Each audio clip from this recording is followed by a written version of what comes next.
A community is the single most powerful way to navigate a highly dynamic, rapidly changing world. Unlike just consuming content or just, constantly just trying to figure out what's going on in the world through public feeds, a community gives you the opportunity to build relationships with people who are on the same path.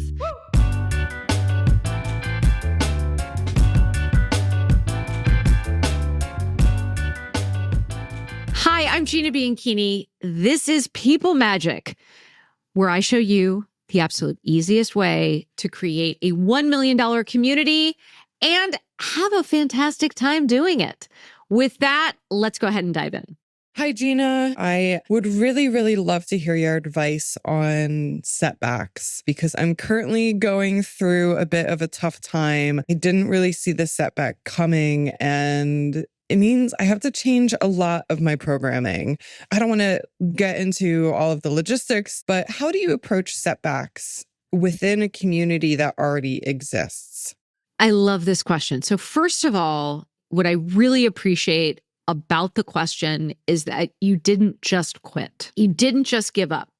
You didn't just basically say, oh my gosh, I had a setback. I guess this doesn't work. I guess people are too busy for my community. Maybe what I should do is just go and build a social media audience. Why would I do this versus maybe it's just easier for me to go build an email newsletter. Here is why I absolutely love community. And the answer to how to navigate setbacks with community is implicit in it. Okay. So number one, a community is the single most powerful way to navigate a highly dynamic, rapidly changing world. Unlike just consuming content or just, constantly just trying to figure out what's going on in the world through public feeds, a community gives you the opportunity to build relationships with people who are on the same path, people who have raised their hand and said, I want to be in this community because I am navigating this transition. I have this goal in my life, my professional life, as it relates to my health and wellness, in the important interests in the world, or just I need a hobby like reading or woodwork or crocheting or needlepoint where I just need to be able to check out and meet cool people, make cool stuff, learn how to go from not knowing how to do something to knowing how to do something. And that is where I want to spend my time, my energy, my focus. And by the way, as I do that, I will get more perspective from real human beings on where the world is, where it's going, and what I want my contribution and the relationships that I have in this world to mean. I'm also going to get a heck of a lot smarter with conversations I'm having with people as opposed to just consuming content. The second reason that I love community is that community is the single most powerful way for any of us to build new practices, new habits, and see and understand new insights. We are social animals. We are social beings. We are meant to learn from other people. We're meant to emulate other people. We're meant to understand the way the world works because we're watching what other people do, what time they get up, what time they go to bed, what they eat at lunch or dinner, who you surround yourself. It's such a cliche, but it's so true. The 5 people that you surround yourself with every single day, they probably have the most impact on who you are and what you can accomplish than anybody else.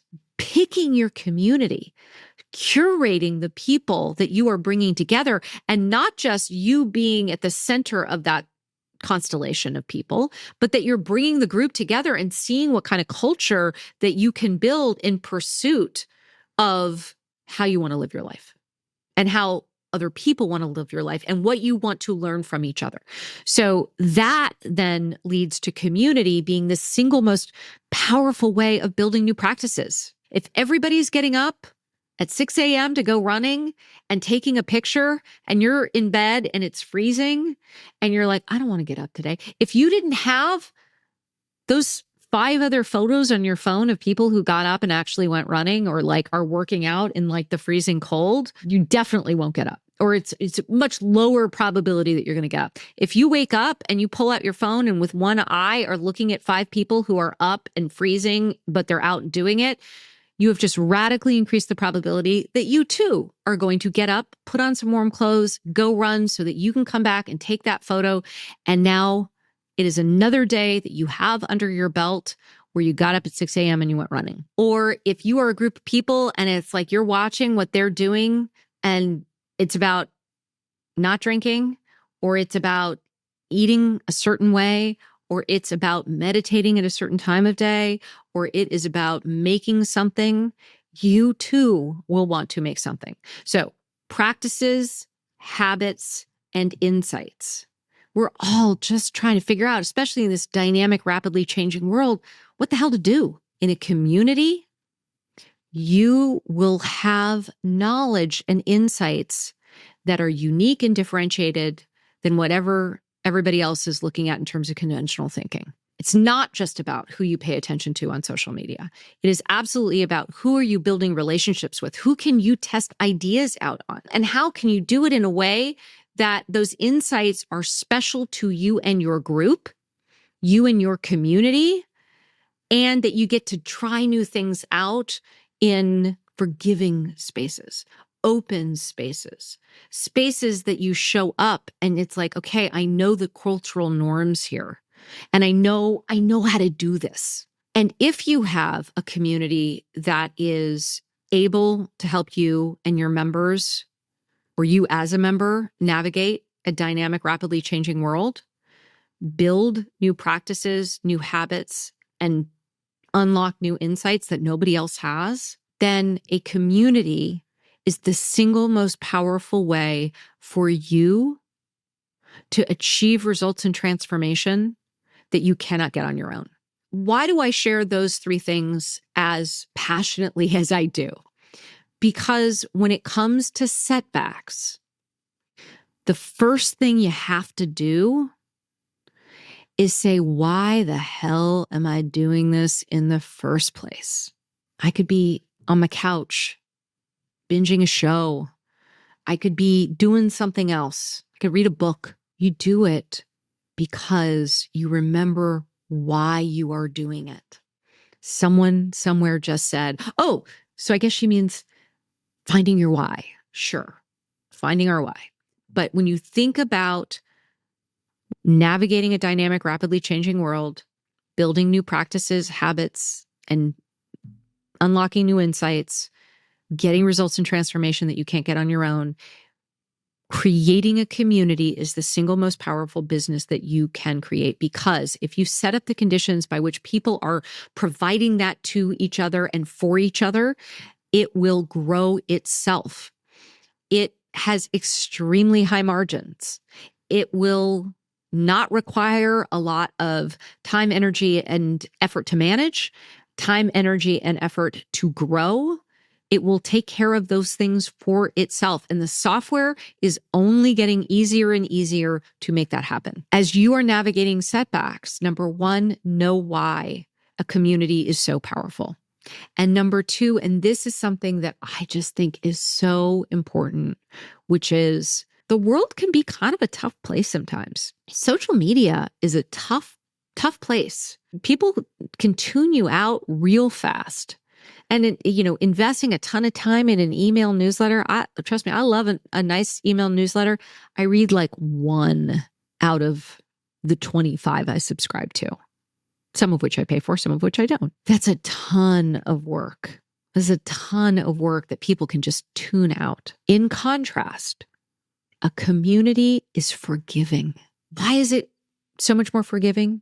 Because there's lots of people. There's lots of interesting things going on. There's lots of things that are going right and could go wrong.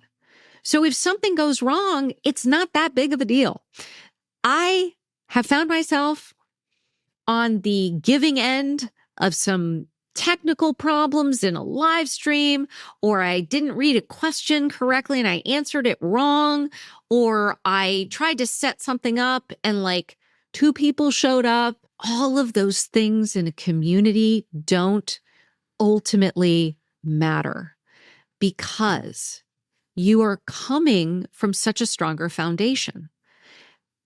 And because of that, because a community is so powerful for those 3 reasons, navigating a dynamic, rapidly changing world, building new practices, habits, getting new insights, people on their own path to achieving results and transformation they can't get on their own, your community can be forgiving. In the same way that a community can be really forgiving, what we tend to find when we have setbacks is that the person who is not forgiving is ourselves. What I have found in being a member of a community, running big communities, running small communities, is that so often I have found when I have setbacks, it's my community that lifts me up when I am just sitting there beating myself up. So I just want to offer you grace. I want to offer you grace. Give yourself grace. I want to give you permission to give yourself grace. And know that you are creating, even if it doesn't feel like it right now, the most important, nearly perfect business that you can, even if it's modest today, even if it is something you're doing for the first time, even if it is something that you're excited to do, but you're not quite ready. When you get there, you are on your path to building a near perfect business that is ultimately going to become a perfect business. Even with the setbacks that you have today, when you zoom out and you look at where the world is going, the world wants more community. People are hungry for communities. They are drowning in data. They are drowning in content. They do not want to watch another course video. I love the course videos, but they want human connection.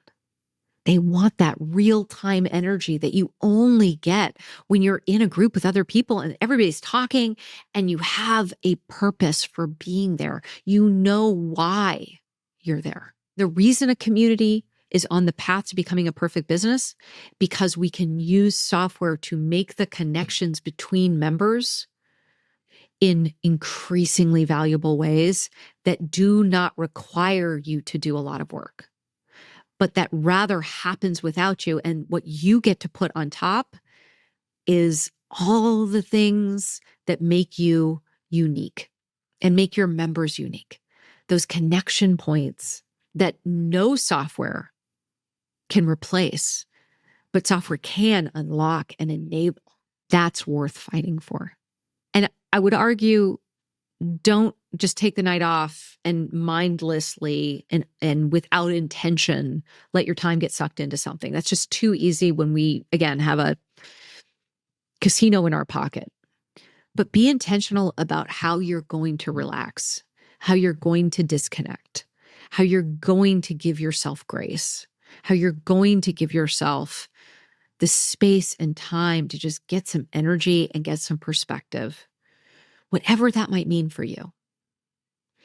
So that when you wake up in the morning with fresh eyes, you can look around and say, in the full course of what I am doing and how I'm doing this, yes, this was a setback, but the picture of where I am taking my business, my community, my impact, my future is too important and too glorious to stop now. It's going to get easier.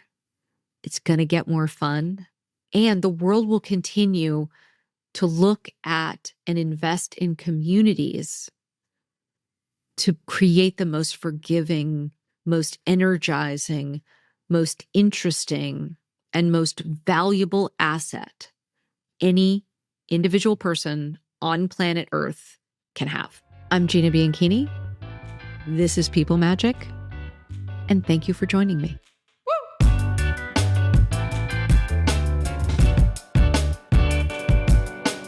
Thank you for being a part of People Magic. If you want more of a deep dive in any of these topics, but certainly having the framework of People Magic Profit, head on over to the website. The link is in the show notes. Have your own burning question about creating people magic? Well, I want to answer it. So here's what you're going to do. You're going to just drop your question in the review section wherever you're listening to this podcast and keep tuning in.